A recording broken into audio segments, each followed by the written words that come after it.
Alberto Fernández, gracias por recibirnos. No, al contrario, es un gusto. Alberto, estamos en el medio de una primera vez que se hizo en nuestro país, una elección primaria y una general. ¿Qué escenario queda y qué escenario viene?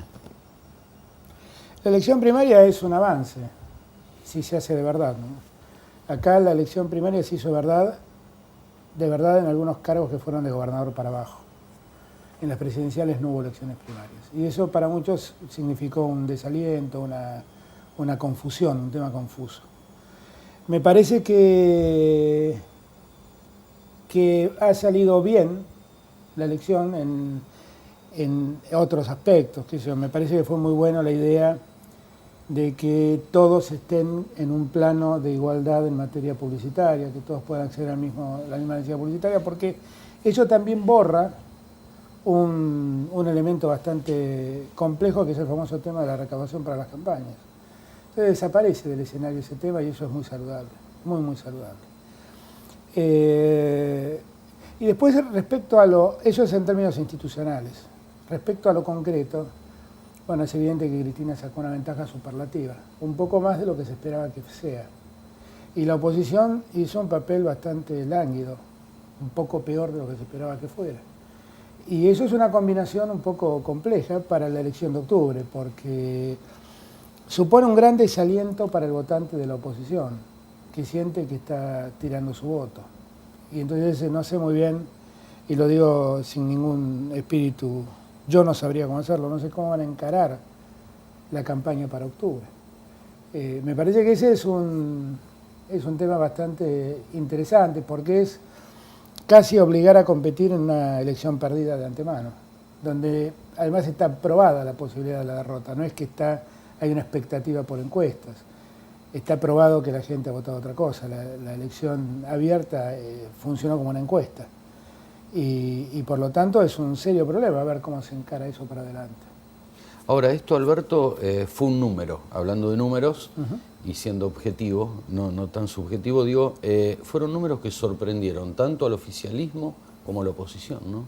Sí, pero relativamente, porque todos sabíamos que Cristina iba a ganar. Lo que pasa es que pensábamos que la diferencia iba a ser de 25 puntos. Todos calculaban que Cristina iba a tener entre 43 y 45 puntos.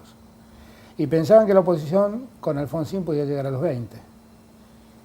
Y el tema fue que Cristina en verdad creció, para nadie es mucha sorpresa, porque tener 25 puntos de ventaja es una ventaja sideral en una elección. El tema es que creció esos 5 puntos y que la oposición hizo un papel paupérrimo, porque bajó a 12. Y eso me parece que es lo que verdaderamente impresiona más. Cristina terminó haciendo una elección que es la elección en donde más ventaja el primero le sacó al segundo, 38 puntos. Fue mayor que la ventaja que le sacó Perón a Balbín en el año 73, que nunca pensamos que íbamos a ver una elección igual a esa. Ha sido mayor la ventaja. Y me parece que tiene que ver con una oposición que no le encontró la vuelta.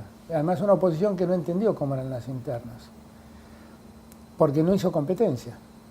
Todos fueron consigo mismos, ¿no? Ellos sí fueron a una interna sin internas de ningún tipo. Distinto hubiera sido el caso si por ahí Wiener competía con Alfonsín o Duhalde competía con Rodríguez, porque hubieran tenido un piso de 20 puntos más o menos cada uno, y entonces hubieran hecho algo un poco más digno que lo que hicieron. Ahora, esto también deja algunas enseñanzas. Por ejemplo, la primera, que las internas abiertas, hay que ver cómo funciona en Santa Fe, están hechas para que se compita. Y el número, precisamente, se logra porque uno abre muchas alternativas de competencia.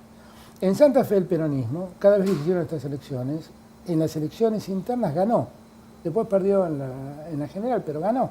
Eso quiere decir que convocó a esa interna muchísima gente, que después, como no le gustó el candidato elegido, se fue a votar a otro.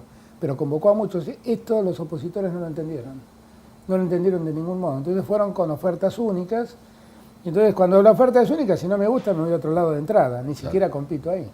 Claro. Y me parece además que se ha puesto fin no solamente a una generación política, se ha puesto también a algo que ha surgido en la política de la crisis, en los tiempos de la crisis política, que es esto que yo llamo los partidos hedonistas, los partidos que se hacen solo por necesidad de un candidato, Con un objetivo en particular. Claro, yo quiero ser candidato, entonces armo mi partido y allá voy. Y en verdad no tienen organicidad, no tienen compromiso estructural. Mucho se habla acá de la forma en que se selecciona a dedo desde el oficialismo, pero a dedo seleccionan todos. Carrió, que es la nueva política, selecciona a dedo. Macri, que es la nueva política, selecciona a dedo. El radicalismo en alguna medida hace también lo mismo. Entonces, me da la sensación que esa política hedonista, esa política del político egocéntrico que arma el escenario político a su antojo, sin importarle los resultados, también se ha muerto. Está visto que no sirve para nada. Seguro. Alberto, el compromiso, diríamos la lealtad, ¿por qué se paga con agresión? Mirándolo con este proceso que marca el tiempo, ¿no? ¿Por qué se paga con agresión? Digo puntualmente en las acusaciones de Cristina Fernández de Kirchner hacia su persona vinculado con el Grupo Clarín, que no quería que sea presidenta de la Nación. ¿Por qué se paga así? Yo creo que Cristina no puede explicar ciertas cosas y entonces recurre a una construcción fantasiosa, eso es todo. Cuando a veces es más fácil decir la verdad, sinceramente. Pero la verdad es que para mí fue un episodio ingrato, ese no fue un episodio grato. Porque yo a su marido lo he querido mucho y ella, como supo su marido, sabe todo lo que yo he ayudado para que lleguen a donde llegaron. Cosa que hice además no por ello, sino por convicción de que era lo mejor para el país. Y a mí en todo caso me apena. La verdad, a mí me apenó mucho escribir la carta que yo escribí, como me apenó mucho leer lo que leí. Es una enorme falacia, una enorme falacia. Y la presidenta tiene que cuidar esas cosas, porque un presidente no debe mentir. Y bueno, Claro, muchos me causa dicen, más dolor que bronca. sí, quizás, yo lo ¿no? que tuve es un enorme dolor. Hubiera querido nunca tener que escribir esa carta. Alguien me preguntó, un colega suyo me preguntó la vez pasada, ¿cómo en el peronismo alguien se levanta contra el que conduce? Porque el peronismo no hace estas cosas. Y yo le aclaré, porque en el peronismo hay gente con honor. Y yo lo que hice fue defender mi honra. A mí no me es grato que alguien diga, aunque sea la presidenta, me importa un cuerno, que alguien diga que yo, mientras fui jefe de gabinete, trabajé para una corporación empresaria. Eso es una infamia, y es mentira, en esencia es una gran mentira. Y por lo tanto lo que hice no fue levantarme contra el presidente, fue cuidar mi honor. Y me da lo mismo que sea la presidenta o Juan de los Palotes, me da lo mismo, es mi honor, es mi honor. Y fue lo que hice, fue lo que hice. Para mí es un episodio triste, está en mi recuerdo como un acto de enorme ingratitud y como una gran falacia pública, de alguien que no debe hacer esas cosas porque es presidente.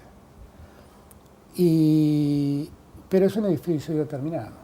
En todo caso me permite conocer a la gente, es todo, para lo único que me ha servido. El gobierno de la adversidad sale fortalecido. Por ejemplo, el 2009, por ejemplo ahora, ¿no? Este proceso que vino desde el 2009 hasta el 2011, es como que la adversidad lo apuntala. El gobierno sale fortalecido porque en la adversidad tampoco hay una alternativa. Claro. Esto también hay que aclararlo, ¿no? Porque es cierto que el gobierno se recompone. Eso es tan cierto como que nadie ofrece una alternativa. Entonces es una combinación perfecta. Si yo me recompongo un poco y nadie ofrece algo mejor, yo cuando a veces me preguntan por qué la gente votó a Cristina, bueno, en esencia por un principio de supervivencia, porque nadie veía en un opositor que le inspirara la confianza necesaria como para poder estar mejor. Y el gobierno, fundamentalmente el de Néstor Kirchner, cambió muchas cosas y para bien en la Argentina. Cambió muchas cosas y para bien. Y eso es indudable. Cristina le agregó a los enormes cambios que hizo Néstor algunos temas interesantes. Cristina tiene el enorme mérito de haber puesto en el escenario de lo público temas que la política no trataba. Los medios, el rol de los medios en la sociedad moderna, la asignación universal por hijo, la nacionalización de los fondos de pensión, la recuperación de aerolíneas. Son todas cosas que la política en principio no estaba dispuesta a tratar y la trató. Se sumó a un debate que no lo inició el gobierno, pero que se sumó bien, que fue el debate del matrimonio igualitario, por ejemplo.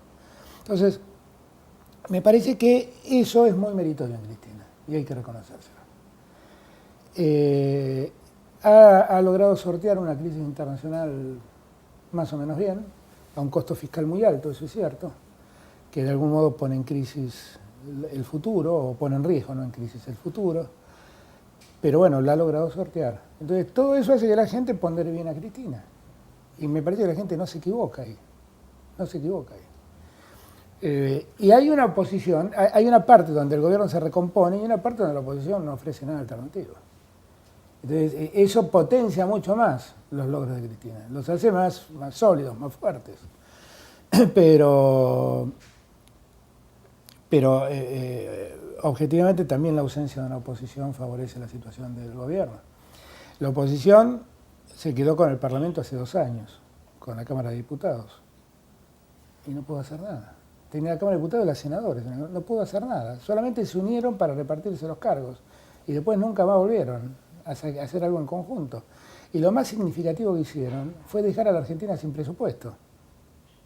O sea, eso... A la falta de votación, ¿no? Claro, eso es algo que nadie puede poner, ningún ciudadano puede decir esta gente es valiosa haciendo estas cosas. Nadie puede valorarlo. De Narváez le ganó hace 2 años a Néstor, diciendo que tenía un plan de seguridad que hasta el día de hoy no lo conocemos. O sea, yo cuando veo estas cosas, me acuerdo de una frase de Lincoln. Lincoln decía que se les puede mentir a algunos todo el tiempo, a todos algún tiempo, pero no se les puede mentir a todos todo el tiempo. Y la oposición hace eso, macanea todo el tiempo y piensa que no tiene costo. Tiene costo. Tiene costo. Además macanea, se ve en los diarios y piensa que entonces se ha consolidado su macaneo, y no es verdad. No es verdad. La oposición también tiene que hacer un acto de contrición y decir, qué mal que hicimos. Qué mal que hicimos. Porque además le han hecho un enorme daño al país. Porque el país necesita de la oposición. Ninguna democracia funciona sin oposición. Seguro, seguro. Entonces le han hecho un daño enorme al país. Enorme, enorme. Y yo espero que, bueno, la sociedad se lo está cobrando. La sociedad se lo está cobrando. Ahora, para lo que viene, yo creo que nosotros tenemos que ir articulando alternativas. Porque Néstor ya no vive, lamentablemente. Cristina ya no va a ser candidata, porque la Constitución se lo impide. Entonces habrá que ir construyendo alternativas. Y me parece que hay que trabajar en eso. Y hay que trabajar con otra seriedad, no con esta falta de seriedad que la oposición ha mostrado. Seguro. Vamos a ir a una pausa. ¿Cómo no? Y nos quedan algunos temas todavía pendientes, como por ejemplo esto de los fondos de las obras sociales. Vamos a hablar un poco de poder absoluto también, si es bueno o no es malo, que los extremos a veces se tornan medio como perversos, sí, ¿no? Así es. Vamos a ver si puede darse o no en este caso. Okay.